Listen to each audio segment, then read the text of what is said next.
আসলে আমার এদিক দিয়ে আসার কথা ছিল না। আমি ছিলাম সারাদিন চিত্রদা ইউনিয়নে, সেখান থেকে গেছি আদ্রা ইউনিয়নে। আদ্রাতে একটা মাগরিবের পরে সমাবেশ ছিল, ওইটা শেষ করে আমি প্রশাসনের কাছে যাওয়ার কথা। তো রোড আমাকে চিন্তা করলাম যে আমার গ্রাম দিয়েই যাই, এর মধ্যে কাছে আসছি। আরে গির্জা আসার পর উনি ফোন করি, আমি এটা আল্লাহর ফয়সালা। আমি এদিক দিয়ে যাচ্ছি। আসলে মেহমান আজকে আমার গ্রামের মেহমান উপজেলা আমির এবং তারপরে উপজেলা ওলামা বিভাগের সভাপতি, ওনারা বক্তব্য রাখবেন। আমার খুব জরুরি প্রশাসনের সাথে টাইম দেওয়া আছে থানায়, আমি ওখানে যেতে হবে, কথা বলবো। আপনাদের সাথে মূল কথা হলো নির্বাচন। নির্বাচন হচ্ছে সকলের জন্য স্বাধীন আনন্দঘন পরিবেশে নির্বাচন হবে। এবার কেউ যদি এর ব্যত্যয় ঘটায় তাদেরকে কোনো ছাড় দেওয়া হবে না। তারা যদি আগের মতো মনে করে থাকে তাহলে তারা ভুল পথে চলবে। তাদেরকে কিভাবে কি করতে হয় সরকার প্রস্তুত, সবকিছু প্রস্তুত। আর্মি, বিডিআর, পুলিশ, র্যাব, 4টা টিম ঘুরবে, একটু এদিক সেদিক হবে, 1-2 মিনিটের মধ্যে সব হাজির হয়ে যাবে। সুতরাং কোন ধরনের নেগেটিভ চিন্তা কেউ যদি করেন, খারাপ চিন্তা যদি করেন, তাহলে মনে রাখবেন আপনার মাসুল আপনাকে দিতে হবে। সেদিন চলে গেছে, সেদিন আর নাই। শিক্ষা যারা নেয় না, ইতিহাস বলে তাদের পতন অবশ্যম্ভাবী। ইতিহাস থেকে যারা শিক্ষা নেয় না, অবাক করা কাণ্ড যে ইতিহাস ভুলে যায় কি করে আপনি কল্পনা করতে পারবেন না। গবেষণা করলে দেখা যায় 15 বছরে যা ঘটে নাই 15 মাসের তার চেয়ে বেশি বেড়ে গেছে। হ্যাঁ, তাহলে আবার নিজেরা বলে এরা ক্ষুধার্ত, খাইতে হবে। 16 বছর খায় নাই, এখন ক্ষুধার্ত হইয়া রয়েছে, এখন ক্ষুধার টানে খাইতে আছে। কি ফতুয়া দেয়, একবার কয় শরিয়া মানি না, আবার কয় মদিনা সনদ দিয়ে চালাবো। ধন্যবাদ। ধোঁকাবাজ, প্রতারক, এইসব প্রতারকদেরকে লাল কার্ড দেখাতে কারা কারা রাজি?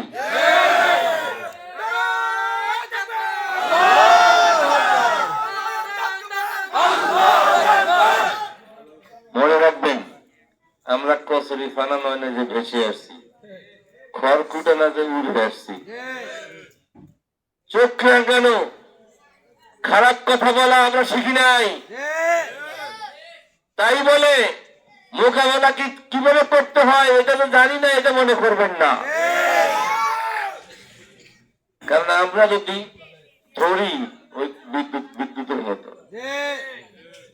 কারেন্ট যদি আপনার আশেপাশে যতই না আছেন, কারেন্ট কি করে না, আপনারা কোনো ডিস্টার্ব করে না, কিন্তু যদি হাত দেন আর ছাড়ে না। We are just like electricity. আমরা ইলেকট্রিসিটির মতো, ধৈর্য আছে কিন্তু বাদ ভাঙবেন না। কারেন্টের মতো ধরবো আর ছাড়বো না। দেখছেন না 5টা বিশ্ববিদ্যালয় কত চেষ্টা করছে, কিন্তু আমরা এমন ভাবে ধরছি ছাড়ি দেয়, রেজাল্ট দিয়েই দিতে হয়েছে। সুতরাং এদিক সেদিক চিন্তা ভাবনা করার সুযোগ বাংলাদেশে হবে না। আমি আজকেও একেবারে শীর্ষ প্রশাসন যারা সরকারে আছে তাদের সাথেও কথা বলেছি, এই মিডল লেভেলে কথা বলেছি, এখন যাচ্ছি একেবারে রুট লেভেলের প্রশাসনের সাথে কথা বলতে। কোনো সুযোগ নাই, যারা এই ধরনের চিন্তা করবেন মনে রাখবেন বিপদ নিজেই টেনে আনবেন। আমরা ধৈর্য ধরে থাকবো, আমরা ছাড় দেই কিন্তু ছেড়ে দেই না। আমাদের সাথে মোকাবেলা করে পৃথিবীর বুকে কেউ টিকে নাই। যারা ঈমান আছে, ঈমানি তাজাল্লি নিয়ে যারা চলে, তাদেরকে কেউ পরাজয় করতে পারে নাই। এই পাক ভারত উপমহাদেশ বিজয় লাভ করেছে সোমনাথ মন্দির আপনার ভেঙ্গে দখল করেছে মাত্র 17 জন সাহাবী আর কি বলে মুসলমান। কার নেতৃত্বে?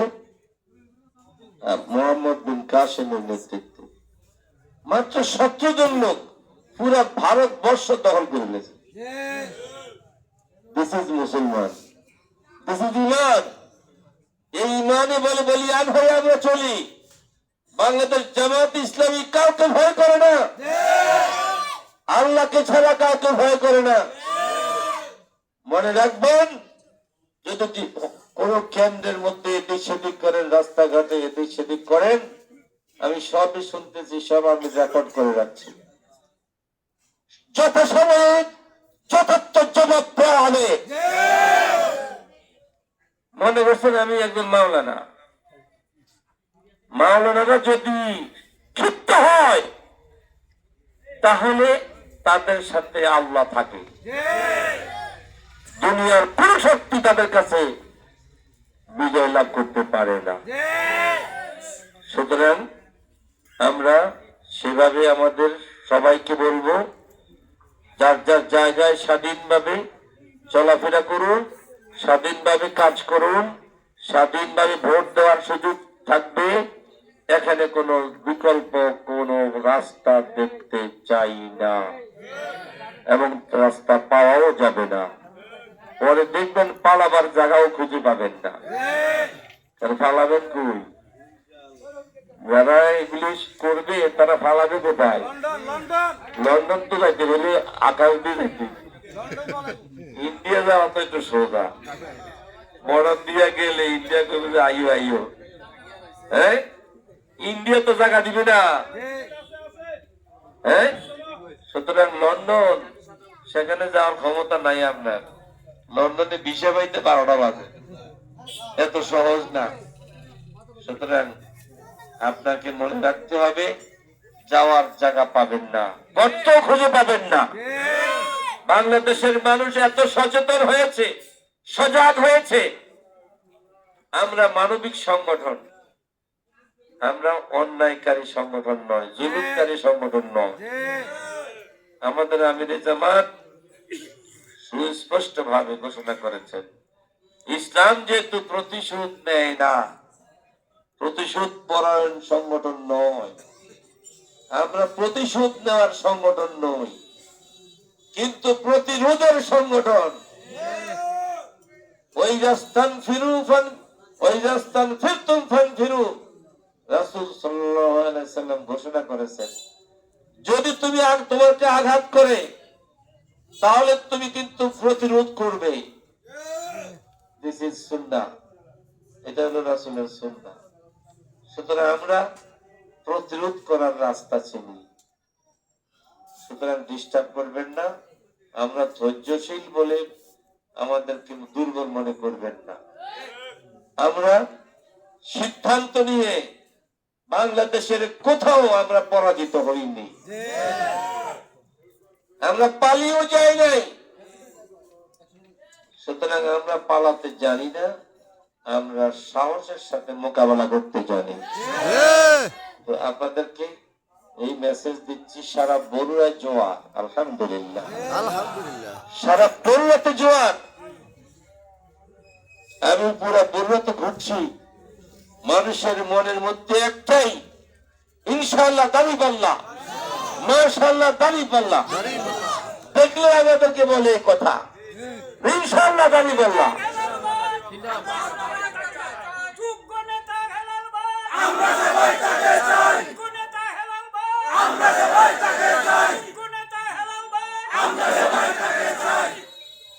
সুতরাং আপনারা আপনাদের কাছে আমার গ্রামবাসী হিসেবে আমার অনুরোধ থাকবে, এই সুযোগ কিন্তু আর পাওয়া যাবে না।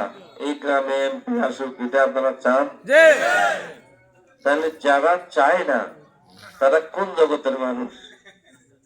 এটা তো একটা স্বাভাবিক সেন্সের বিষয় ভাই। হ্যাঁ, এই গ্রামের সন্তান এই গ্রামে এমপি আসবে, এটা তো চায় না। এতে কি পাগল না ছাগল? হ্যাঁ, টাকা চায়, তাহলে টাকার দামে মাথা বিক্রি হয়। হ্যাঁ, টাকা লাগলে টাকা নেন, চান্দাবাজি চাইরা দেন। টাকা আর ভোট, ব্যালটটা কি জিনিস? এটা হচ্ছে মানুষের বিবেক, জ্ঞান, বুদ্ধি। এই জ্ঞান বুদ্ধি বিবেক কে দিছে? ব্রেনটা দিছে কেউ? এটা আপনি বানাতে পারবেন? এটা কি গরু ছাগল হাঁস মুরগির দামে বিক্রি হয়? হ্যাঁ, যারা নাকি এইসব চিন্তা করে তারা পশুর চেয়েও নিকৃষ্ট। এটা আল্লাহ তাআলা ঘোষণা করেছেন, উলাইকা কাল আনআম বাল হুম আদাল, এরা পশুর মতো। আবার আল্লাহ নিজেই বললেন, না না পশুর মতো নয়, এটা বললে ঠিক হবে না, পশুর চেয়েও নিকৃষ্ট। আল্লাহ তাআলা একই আয়াতে দুটো কথা বললেন। প্রথম বললেন তারা পশুর মতো, এরপরে বললেন তারা পশুর মতো না, তারা পশুর চেয়েও নিকৃষ্ট। সুতরাং এইসব বিকৃত মালওয়ালারা তারা পশুর চেয়েও কি নিকৃষ্ট। দেখবেন আচরণও পশুর মতো, পশুর চেয়েও নিকৃষ্ট আচরণ। সুতরাং এইসব আচরণওয়ালা মানুষকে আমরা চিহ্নিত করে রাখবো, ঠিক আছে? সময় মতো জবাব দেবো, কোন ধরনের এদিক সেদিক করবেন না। তবে মাফ চাইলে ক্ষমা করে দিব, এটা আমাদের চরিত্র। মাফ চাইলে ক্ষমা করে দেব, কথা বুঝে আসছে? আর অপরাধ না করলে ক্ষমা করে দেবে, ভবিষ্যতে আর অপরাধ করবে না এই ওয়াদা দিলে ক্ষমা করে দেবে। কিন্তু যদি ওয়াদা ঠিক না রাখে তাহলে কিন্তু যথাযথ শাস্তি পেতেই হবে তাকে। ইনশাআল্লাহ আগামী 12ই ফেব্রুয়ারি দাঁড়িপাল্লার বিজয় হবে ইনশাআল্লাহ, এবং গৌরাং মাটিতে দাঁড়িপাল্লার বিজয় হবে।